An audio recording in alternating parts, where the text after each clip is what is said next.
ሃይ ሰላም ውድ ተማሪዎች እንዴት ናችሁ? ደህና ነኝ። ዛሬ በዚህ ቪዲዮ የምንመለከተው የግሬድ 9 ሂስትሪ የዩኒት 5 ሪቪው ኩዌስችኖችን የምዕራፍ ማጠቃለያ ጥያቄዎችን አንድ ላይ እንሰራለን። ወደ 3 ፓርት አለው የትሩ ፎልስ የማቺንግ እና የፓርት 3 ላይ ደግሞ የቹዝ የምርጫ ጥያቄዎች አሉ።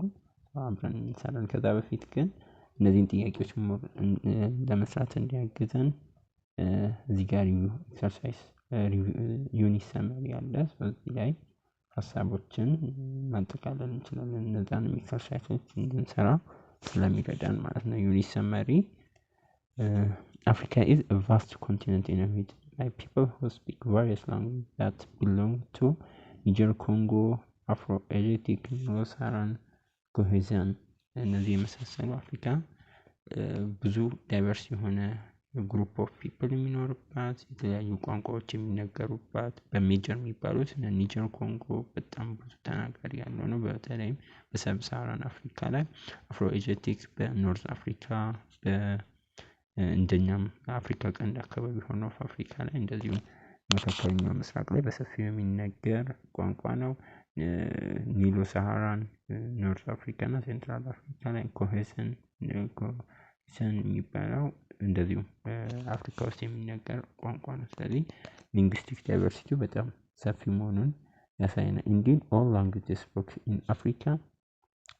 in Africa are not native to the continent. Native አይደሉም። Arabic, English, French, Spanish and Portuguese are a few። እንደ ምሳሌ መጠቀስ የሚችሉ አብዛኞቹ እንደው ማጆሪቲው የሚነገሩት አፍሪካ ላይ የሚነገሩ ቋንቋዎች በብዛት እነዚህ በደንብ አፍሪካ ላይ የሚነገሩ ቋንቋዎች ናቸው። ኔቲቭ አይደሉም። ብዙ ቋንቋዎች በአፍሪካ ላይ ቢነገሩም እነዚህ ኦሪጂናሊ የአፍሪካ ያልሆኑ ቋንቋዎች አሉ። አሁን በብዛት አፍሪካ ላይ የሚነገሩ ያም የሚሆንበት በዋነኛነት በሂስቶሪካል ኢንተራክሽን፣ በሪሊጂየስ፣ በትሬድ ኮሎናይዜሽን፣ ስደት የመሳሰሉ ነገሮች እነዚህን ቋንቋዎች ወደ አፍሪካ እንዲመጡ እንደ አንድ ትልቅ ፋክተር ይሆናል ማለት ቢፎር 1500 AD several historical development took place in different parts of Africa. Consequently, some big Islamic empires were established in the North Africa region. ከ1500 በፊት አፍሪካ በጣም ሪች ሂስትሪ የነበረበት ሜንሊ ከ15 በፊት የነበረበት 1500 የነበረበት ጊዜ በጣም አፍሪካ ከፍተኛ የሂስቶሪካል ሲቪላይዜሽን ስልጣኔዎች የነበሩበት ጊዜ ነበረ። Consequently, a big Islamic empire were established in the Northern Africa region. Mainly historically በኖርዝ አፍሪካ ላይ ከነዚህ ውስጥ ሊጠቀስ የሚችለው ፓወርፉል ኢስላሚክ ኢምፓየሮች ያበቡበት የመጡበት እንደዚሁም ከኢሮፒያን ኢንፍሉዌንስ በፊት አውሮፓዎች ወደ አፍሪካ ከመምጣታቸው በፊት በሴንትራል ኮስቶች አካባቢ በኖርዝ አፍሪካ አካባቢ ትልልቅ የአፍሪካ ስልጣኔዎች የነበሩበት ጊዜ ነበረ ማለት ነው። ኖርዝ አፍሪካ ኢጂፕት became great under Turkish origin Mamluk rule who founded their dynasty that ruled Egypt from 1250 up to 1270. However, the Fungi state was loosely united Sultan and continued to exist until Egypt conquered in the 1820s ይለናል። ኖርዝ አፍሪካ ላይ ኢጂፕት በጣም ግሬት የነበረበችበት ጊዜ ነበረ። ሂስቶሪካል ዲቨሎፕመንት በኖርዝ አፍሪካ ላይ በተለይም የመምለክ ጊዜ ኦሪጂናሊ እነሱ ወታደሮች ኦሪጂናቸው የቱርኪሽ ኦሪጂን ናቸው። ግን በአፍሪካ ላይ በጣም ፓወርፉል ዳይነስቲ መስርተዋል። ኢጂፕትንም ለረጅም ጊዜ ከ1500 በፊት ለረጅም ጊዜ አስተዳድረዋል። However, the Fungi state was loosely united Sultanate and continued to exist until Egypt conquered it in the 1820s ይለናል። ስፔሲፊካሊ የኖርዝ አፍሪካ ላይ የፉንጂ በተለይ አሁን ሱዳን የምትባልበት አካባቢ ላይ ዩኒፊኬሽናቸው ትንሽ ደካማ ሌዝሊ ዩኒፋይድ የሆነ ኪንግደም ሱልጣኔት ነው የነበራቸው። በዋነኛነትም ኩንኬር ሆኗል በ1820 ጠቅላላቸዋል በኢጅፕት እንትን ብላቸዋለች። ያ ኢንተርናል አፍሪካን ፖለቲካል ዳይናሚክስ ነው። እርስ በርስም አንዱን ግዛት እያስፋፋ ነበር። አንድ ማሳያ ነው። ዱሪንግ መምለክስ ኢጂፕቲያን ሪሌሽን ዋዝ ፉል ኦፍ ኮንፍሊክት ነበር። ብዙ ግጭቶች ነበሩ። ላይክ መምልኮችም ደግሞ የፉንጂ ሱልጣን ፋውት አገንስት ክርስቲያን ኪንግደም ኢትዮጵያ ዲዩ ቱ ራይቫል ኦፍ ትሬድ ሮት። እንግዲህ ትሬድ ሮት በጣም ኢምፖርታንት ነገር ነው። በስቲል ነው። አሁን የባህር በር ምናምን የሚባለው የንግድ መስመሮች ምናምን ትልቅ የፖለቲካ አቅም የሚፈጥሩ ነበሩ በወቅቱ ስቲል ነው አሁንም ድረስ። ስለዚህ በኢትዮ ኢጂፕቲያን መካከል ብዙ ተደጋጋሚ ኮንፍሊክቶች ይነሱ ነበር። የፉንጂ ሱልጣኔቶች እና በኢትዮጵያን ሃይላንድ ክርስቲያን ኪንግደም መካከል ራይቫል ፉክክር የንግድ መስመሩን ለመቆጣጠር ከነበራቸው ፍላጎት አንፃር ብዙ ግጭቶች ይነሱ ነበር። አፍተር ፖለቲካል ሪሊጂየስ ራይቫልስ ኢን the 16th century there was a revival of Islam in North Africa. This was followed by the expansion of the West African empires ይለናል። እንግዲህ በፖለቲኮ ሪሊጂየስ በጣም ኢምፖርታንት የሚሆኑ በኖርዝ አፍሪካ ላይ የእስልምና መጠናከር ነበረ። ያም በዌስት ላይ ወደ ዌስቱ መስፋፋቱ ይነገራል። ፓወርፉል ኢምፓየሮች በተለይም ዌስት አፍሪካ ላይ እስከ 1500 ነበሩ። ያም ትልቅ የአፍሪካን ሪች ሂስትሪ አንድ ከሚገልጹ ጊዜያት ነበር። ይሄ by controlling trans-Saharan trade, several small states grew into powerful empire in Western Africa. Ancient Ghana, Mali, Songhai, Hausa states and Kanem ቦርኖ እነዚህ ተጠቃሽ ናቸው ማለት ነው።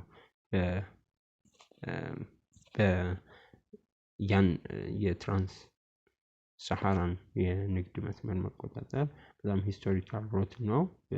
በረሃ ላይ የነበረ ዌስት አፍሪካን ከኖርዝ አፍሪካ ጋር እንደዚሁም ሄዶ እስከ ሜዲትራኒያን ጋር የሚያገናኝ ብዙ የንግድ መስመር የሚካሄድበት ወርቅ፣ ጎልድ ወቅቱ በጣም ውድ የነበረው ጨው፣ የጨው የጨርቃጨርቅ እንደዚሁም ባህሮች የሚሸጡበት ትልቅ የንግድ መስመር ነበረ ማለት ያን ተቆጣጥሮ ስሞለር ግሩፕ ኦፍ ዌስት ሀብታም የሆኑ ያም በዚህ ንግድ ምክንያት ፓወርፉል የሆኑ ኢምፓየሮች ቀስ በቀስ መጡ። በተለይም የጋና፣ የማሊ፣ የሶንጋይ፣ ሀውሳ ስቴት የመሳካነም ቦርን እነዚህ በዚህ መስመር ምክንያት እያደጉ የመጡ ኢምፓየሮች ነበሩ በወቅቱ ማለት ነው። ኢን ሳውዘርን አፍሪካ ደግሞ ዘ ሲቪላይዜሽን ኢዝ ግሬት ኢን ዚምባብዌ ግሬት ዚምባብዌ ወዝ ሃይ ስታንዳርድ ነበረ። አፍሪካ after 1450 AD the Razi clan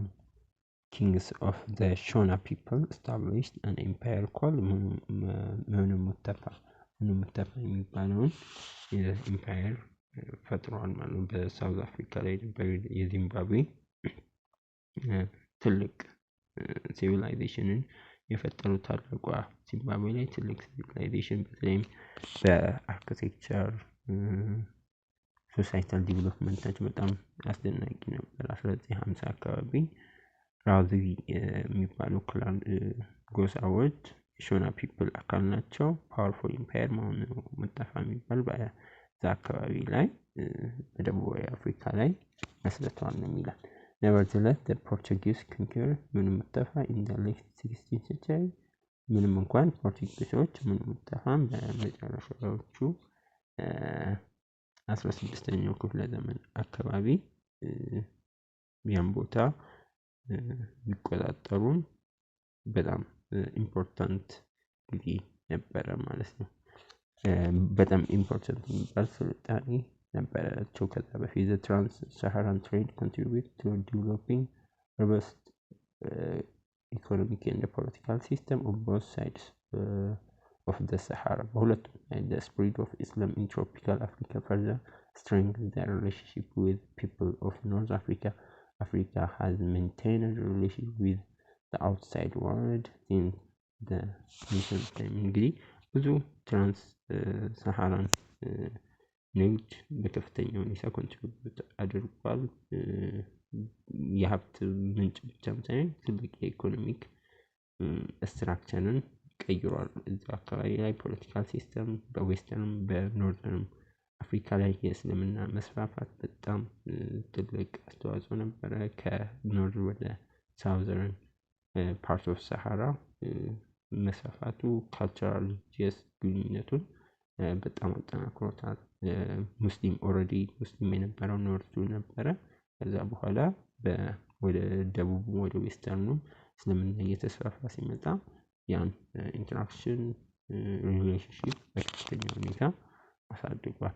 አፍሪካ ሜንቴን ሪሌሽን አውትሳይድ ሲንስ ዘ ኤንሸንት ታይም ሞስት ኢምፖርታንት ከንግድ ጋር ምናምን ከጥንት ጀምሮ አፍሪካ ከሌሎች ዓለም ሀገራት ጋር ከመካከለኛው ምስራቅ ከአውሮፓ ምናምን ከሜዲትራኒያን ድረስ ንግድ ከጥንትም ነበራቸው ማለት ነው። the most important thing was trading አሁን እንዳልነው ንግድ ነው። next the introduction of Christianity and Islam to Africa shaped Africa relation with the outside world አሁን እንዳልነው Europeans especially Portugal እና Spain will determine the dominant Africa especially ፖርቱጋል እና ስፔን ከፍተኛ ዶሚናንት ነበራቸው በአፍሪካ ላይ ማለት ነው። በተለይም ደግሞ ከፖርቱጋል ማለት ነው መጀመሪያዎቹ ፈርቀዳጅ ከሚባሉት የነበረችው ፖርቱጋል ነች። most of the kingdoms in the empire of Africa came to an end in the 16th century which was also when the Atlantic slave trade አብዛኞቹ ሲግኒፊካንት እንትኖች የነበሩ ስቴቶች የአፍሪካ ኪንግደሞች በ16ኛው ክፍለ ዘመን ኢምፓየሮች እየፈረሱ ተዳክመዋል ማለት ነው። ያ ደግሞ መጥፎ የሚባለውን በአፍሪካ ታሪክ ትልቁን ጠባሳ የሆነውን የባሪያ ንግድን በ16ኛው ክፍለ ዘመን ላይ እንዲጀምር ሆኗል። የባሪያ ንግድ በከፍተኛ ሁኔታ እዛ አካባቢ ላይ እንዲስፋፋ ካረገበት አንድ የመንግስታት የኪንግደሞቹ መዳከም ነበረ ማለት ነው። ሶ አሁን ሪቪው ጥያቄዎችን እንሰራለን ማለት ነው። ፓርት 1 የትሩ ኦር ፎልስ ጥያቄዎች ናቸው። ራይት ትሩ if the statement is correct and right false if the statement is incorrect. all languages spoken in Africa are native to the continent. ሁሉም ቋንቋዎች አፍሪካ ላይ የሚገኙ ኔቲቭ ናቸው መሰረታቸው አፍሪካ ነው ይለናል። ይሄ ፎልስ ነው። አሁን ከላይ ዩኒት ሳመሪ ላይ እንዳየነው ሁሉም ቋንቋዎች አፍሪካ ላይ የሚናገሩት ኖት ኔቲቭ ናቸው። በኮንቲኔንት ለምሳሌ አረብኛ፣ እንግሊዝኛ፣ ፍራንስ፣ ፖርቹጊዝ፣ ስፓኒሽ ምናምን ብለን ዘርዝረናል ጥቂቶችን ብለን። እነዚህ ቋንቋዎች ሂስቶሪካል ኢንተራክሽን በኮሎናይዜሽን በሪሊጂየስ ምናምን ፋክተሮች መጡ እንጂ የአፍሪካ ኔቲቭ አይደሉም። ስለዚህ የመጀመሪያው ጥያቄ መልሳችን ፎልስ ይሆናል ማለት ነው። ሁለተኛ Egypt became great under the Mamluks, the Turkish Mamluk rule who founded their dynasty from 1250 to 1517 የሚለው Egyptian became a great ትልቅ ሆነዋል። በቱርኪሽ መምለክ አገዛዝ ውስጥ ትልቅ ዳይናስቲ ከ1250 እስከ 1517 ተጠራርቶ አሁንም ዩኒት ሰመሪ ላይ እንዳየነው በኖርዝ አፍሪካ ግሬት ግብጽ ኦሪጂናቸው ከቱርክ የሆኑ ሶሊዳሮች መምሉኮች ስትገዛ ትልቅ ዳይናስቲ እንደመሰረተች አሁን ተመልክተናል። ስለዚህ መልሳችን ትሩ ይሆናል ማለት ነው። By controlling the trans-Saharan trade, several small states in the Sahara region grew into the powerful empire. It's also true. በአጠቃላይ by controlling trade, several small states ያደጉበት ነበረ። ፓወርፉል የሆኑበት በዌስት አፍሪካ ዘ ኢምፓየር እነሱ ያደጉበት በአክሮስ በሰሃራ ሪጅን ነበር። በአጠቃላይ በእነዚህ የሰሃራ ሪጅን አካባቢ እንትኖች በከፍተኛ ስልጣኔ ያገኙበት ነበረ። ሰሃራን ትሬድ እስከ ሜዲትራኒያን ድረስ ኖርዝ አፍሪካ ምናምን ጎልድ ምናምን ይሸጥ ነበር ብሏል አይደል? ጎልድ ሳውት ኢንስሌቭድ የሆኑ ትሬዶች ባሮች ምናምን የሚሸጡበት ነው። እነዚህ አካባቢ የነበሩ ትንንሽ የነበሩ የሶንጋ የማሊ የጋና ባሮችን ፓወርፉል አድርጓል። ትሩ ነው የማይሆነው መልሳችን። አራተኛ ብሪቴን ኤንድ ፍራንስ were the first countries determined to dominate Africa ይላል። ይሄ ፎልስ ነው የሚሆነው። የመጀመሪያዎቹ መጽሐፋችን ላይ ዩሮፕ ስፔሻሊ ፖርቱጋል እና ስፔን ነው ያልነው ዶሚናንት አፍሪካን ዶሚኔት በዋናነት ያደረጉት በኋላ ነው የመጡት ብሪቴን እና ፍራንስ። የመጀመሪያዎቹ ፖርቱጋል እና ስፔን ናቸው። በዋናነትም ደግሞ ስፔሻሊ ፖርቱጋል ማለት ነው የመጀመሪያዎቹ ከነበረችው ፖርቱጋል ነበረች። መልሳችን ፎልስ ይሆናል። የመጀመሪያው ፎልስ ትሩ ፎልስ ይሆናል ማለት ነው። የትሩ ፎልስ መልሳችን። ሁለተኛው ፓርት 2 ማት አይተምስ አንደር ኮለመን ኤ ዊዝ አንደር ኮለመን ቢ ላይ ካሉት ጋር የሚዛመዷቸውን አዛመዱ ነው የሚለው። ማንሳ ሙሳ ካኖ ምኑ መንተፋ ኮይሰን አለዚ ፈረስ ፊሎ አትላንቲክ ስሌቭ ትሬድ ሀውሳ ሲቲ ስቴት ኪንግ ኦፍ ማሊ ኢምፓየር ኪንግ ኦፍ ሶንጋ ኢምፓየር ላንጉዌጅ ስፖከን ባይ ኮይ ኤንድ ሰን ፒፕል ግሬት ዚምባብዌ። ከማንሳ ሙሳ ጋር የሚዛመደው ኪንግ ኦፍ ማሊ የማሊ ኢምፓየር ኪንግ ነበረ። ማንሳ ሙሳ በጣም ታዋቂ ሀብታም የነበረ የማሊ ኢምፓየር ነው። በተለይም ሁሉም በተደጋጋሚ የሚታወቅበት ፒልግሪሜጅ አለ። ወደ መካ ያደረገው ፒልግሪሜጅ ትልቅ እስካሁን ድረስ ዓለም የሱን አይነት ሀብት አይታጠቅም እስከሚባል ከፍተኛ ሀብት የነበረው ንጉስ ነበረ ማለት ነው። ሌላው ካኖ ነው። ሁለተኛ ላይ ያለው ካኖ ሃውስ ሲቲ ነው። ቢ ላይ ያለው ነው ሃውስ ሲቲ ስቴት ነው። ሃውስ ሲቲ ስቴት ነው ሆኖ ጠፋ። ካኖ ሲግኒፊካንት ሲቲ ነበረች በሃውስ ሲቲ ውስጥ በተለይም በንግድ ምናምን ይታወቅ ነበር። ምኑ ሙተፋ ከነዚህ ውስጥ ኪንግ ከነዚህ ውስጥ ከግሬት ዚምባብዌ ኤፍ ጋር ነው። ምኑ ሙተፋ ቅድም እንዳወራ ነው ዩኒስ ሰመሪ ላይ ምኑ ሙተፋ በግሬት ዚምባብዌ ኢመርጅ ያደረገ ትልቅ ኢምፓየር ነው ብለን መልሳችን የሚሆነው ኤፍ ይሆናል ማለት ነው።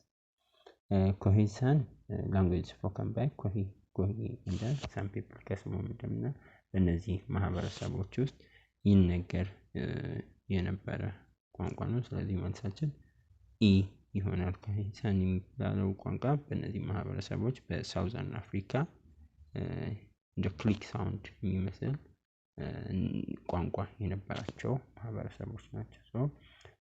ማንሳ ሙሳ ኪንግ ኦፍ ማሊ ኢምፓየር ካኖ ሃውስ ሲቲ ስቴት ምኑ ሙተፋ ግሬት ዚምባብዌ ኤፍ ኮሄሳን የሚለው ኢ ላንጉዌጅ ስፖከን ባይ ኮሂ ኤንድ ሳም ፒፕል የሚለው መልሳችን ይሆናል ማለት ነው። ፓርት 3 to the correct answer from the given alternative ቤስት የሚሆነውን ኤግዛምፕል ቤስት የሚሆነውን መልስ እንመጣለን። which one of the following was the main factor that contribute to greatness of ጋና ይለናል። ለጋና ትልቅ መሆን ትልቅ አስተዋጽኦ ያደረገው ከሚከተሉት የትኛው ነው የሚለን። ሜን ፋክተር የሚባለው ኤ ትራንስ ሳሃራን ትሬድ አግሪካልቸራል ዌልዝ ታክስ ኢንካም ፍሮም ኮንከርድ ፒፕልስ ትራንስ አትላንቲክ ትሬድ የትኛው ነው ከነዚህ መልስ የሚሆነው? ትራንስ ሳሃራን ትሬድ አሁን በተደጋጋሚ ነው። ያ ከሳሃራን አካባቢ የዌስተርን አፍሪካን ያን ሳሃራን አቋርጦ እስከ ኖርዝ አፍሪካ እስከ ሜዲትራኒያን የሚዘልቅ ትልቅ የንግድ ቀጠና መስመር ነበረ። በዛም ከፍተኛ በተለይ ጋና ጎልድ ኮስት ነበር የምትባለው ከፍተኛ ወርቅ ክምችት ያለባት አካባቢ የወርቅ ንግዶች፣ የባሪያ ንግዶች፣ የጨው ንግድ፣ የቴክስታይል ምናምን ከፍተኛ ንግድ የሚንቀሳቀስበት አካባቢ ስለሆነ በዛ ነው ኮንትሪቢዩት በከፍተኛ ሁኔታ የጋናን ታላቅነት ኮንትሪቢዩት ያደርገው ትራንስ ሳሃራን ትሬድ ነው ማለት እንችላለን። ቅድምም ባይ ኮንትሮሊንግ ትራንስ ሳሃራን ትሬድ በጣም ስሞል ስቴቶች ግሩ አድርገዋል ብሏል። ፓወርፉል ኢምፓየር በዌስት አፍሪካ ከነዛ ውስጥም ጋና ነበረች። ጋና፣ ሶንጋይ፣ እነ ማሊ ያ ትሬድ ሮት በጣም ለጋና ሀብት በጣም ትልቅ ፓወር እና ትልቅ አቅም ይፈጥራል። ስለዚህ መልሳችን ኤ ትራንስ ሳሃራን ትሬድ የሚለው መልሳችን ይሆናል። who ruled Egypt between 1969 and 1171? ፋጢሚድ፣ ኦቶማን ቱርክ፣ ማምሉክ፣ ብሪቲሽ ማናቸው? ፋጢሚዶች ናቸው። ከ969 እስከ 1171 ኢጅፕትን ይገዙ የነበሩ በዚህ ጊዜ ፋጢሚዶች ነበሩ ማለት ነው። ሶስተኛ which European country reached Congo first? ቤልጂየም፣ ስፔን፣ ፖርቹጋል፣ ጀርመን። ከነዚህ ውስጥ የትኛው ስቴት ነው ቀድሞ ፈርቀዳጅ ሆኖ ወደ አፍሪካ የገባው ነው የሚለው መልሳችን ቤልጂየም፣ ስፔን፣ ፖርቹጋል፣ ጀርመን። ስፔን እና ፖርቹጋል በጣም ትልቅ አስተዋጽኦ እንደነበራቸው ተመልክተናል ቅድም ነው።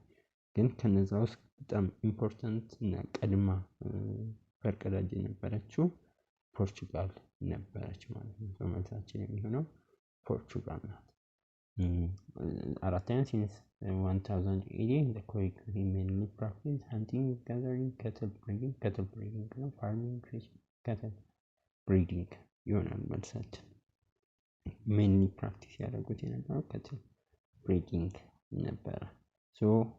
በአጠቃላይ ዩኒት ሰመሪያችን ይሄን ይመስል ነበር። ጥያቄ አስተያየት ካላችሁ ኮሜንት ላይ መጻፍ እንዳትረሱ። ቪዲዮን ላይክ ማድረግ ለጓደኞቻችሁም ሼር ማድረግ እንዳትረሱ። ቴሌግራማችን ዮሐንስ ስተዲስ ጆይን ማድረግ እንዳትረሱ። ኔክስት በሌላ ፓርት እንገናኛለን። ባይ ባይ ቻው።